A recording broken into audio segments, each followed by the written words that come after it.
This program is for English language students who are preparing for an English test like the IELTS. The focus of this program is the essay, which seems to present the most difficulty for students. In this program, I'm going to talk about some of the most common mistakes that students make when they write essays for an English test. I'll also talk a little about the form of the essay and some of the language features of the essay. In the last program, I wrote a short 5-paragraph essay with a 1-3-1 structure, with an introduction, 3 arguments and a conclusion. So the stages of this essay are marked on the left. The writer in the introduction gives their position statement. In the body of the essay, they express 3 arguments, and then in the conclusion or final stage, the writer restates their position. So we'll keep this in mind while looking at some of the most common mistakes that students make when writing English essays. The first mistake students make is writing without a clear position, that is, no position statement. In other words, the writer has read the question and probably not understood what the question was about, and proceeded to write their essay response without clearly expressing their position on the subject or issue. Let's look at an example. Should education be free? There are people who say that it should. There are others who say that it shouldn't. If it is free, then everyone can go to school. That's a positive result. But what if it isn't free? People have to pay. And if they have to pay, they may not have enough money to finish their schooling. But if it's free, then the people who provide schooling, the teachers and managers, will not make money. So therefore, education should not be free. It's not really fair if people who work in schools don't get paid. But then again, if people have to pay, maybe they won't come to school, and then the teachers will not get paid. So it won't matter. So should education be free? I say that it should be free, except where you have to pay, and then it should be like a business.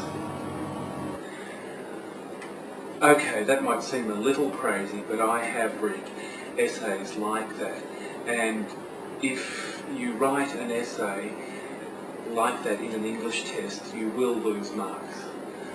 As you can see, the problem here is that there is no clear position statement. There are, in fact, 2 or more conflicting position statements.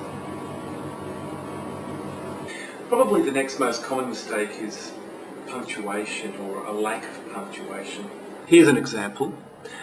Try reading it.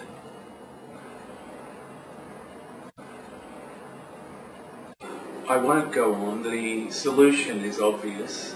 Learn a few punctuation rules and use them. This next problem is related to the punctuation problem, and that is no paragraphing.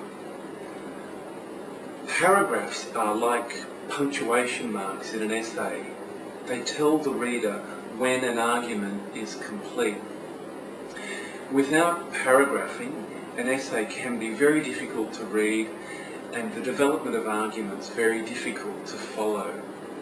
Let's look at an example. You can see that there are no paragraphs, and this makes it very difficult for the reader to know where an argument begins and ends. In an English test, you'll lose marks for this sort of thing. It's not difficult to leave a line between each paragraph so that your arguments are clearly separated and easy to follow. That's the solution here. Now let's take another look at the essay on free education, and just note the paragraphing in the essay, the separation between paragraphs, which makes it very easy for the reader or examiner to follow.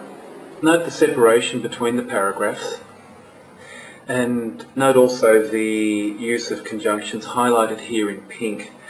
The listing conjunctions like firstly, secondly, thirdly and in conclusion are all very important in terms of giving some order to your arguments. The other conjunctions used in this essay are very important as well. If you're not familiar with conjunctions, it's something that you should learn about.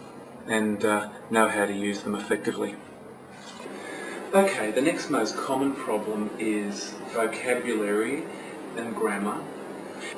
Generally, if students don't have enough words and are not familiar with a range of sentence patterns, then they can produce fairly poor writing, which reflects their lack of grammar. Let's look at an example of this. If your writing is similar to this example, it is my best advice for you not to do the test until you have done more preparation to develop your basic writing skills. Word counting or repeating phrases in an essay is really an extension of the same problem. That is, the writer just doesn't have enough vocabulary. So what they do is repeat phrases to try to produce as many words as possible in a desperate attempt to increase their word count. So what the writer is trying to do is to produce 250 words so that they are not penalised for writing an under-length essay. If your writing is in this category, once again, you're not really ready to do an English test, and you need to develop your vocabulary and writing skills. The last problem I'm going to talk about is the use of spoken language. Spoken English is really the wrong way or the wrong mode to express your ideas in an academic text like the essay. Academic writing should be quite formal, and spoken English is too informal, too familiar, too personal. Let's look at an example of this. Hey, I think education should be free. Don't you think so? If you think about it, it makes sense. First of all, if education is free, we can all go to school. That's cool. I mean, it doesn't matter if you're black or white, rich or poor, fat or thin or anything. We can all go. That's real democratic, like everyone is equal, get it? And everyone will be able to read and write and ask intelligent questions and say what they want to say. And another thing, if we can all get educated, we will all become smarter, and then we can do the same work twice as fast. Don't you think that'll make the world a better place? Okay, I won't read on, but I think you get the idea. The solution here is to use more informal, impersonal language. Avoid using the first person pronoun I, and try not to use the second person pronoun you too much. Remember, academic writing generally uses more complex noun phrases and technical nouns.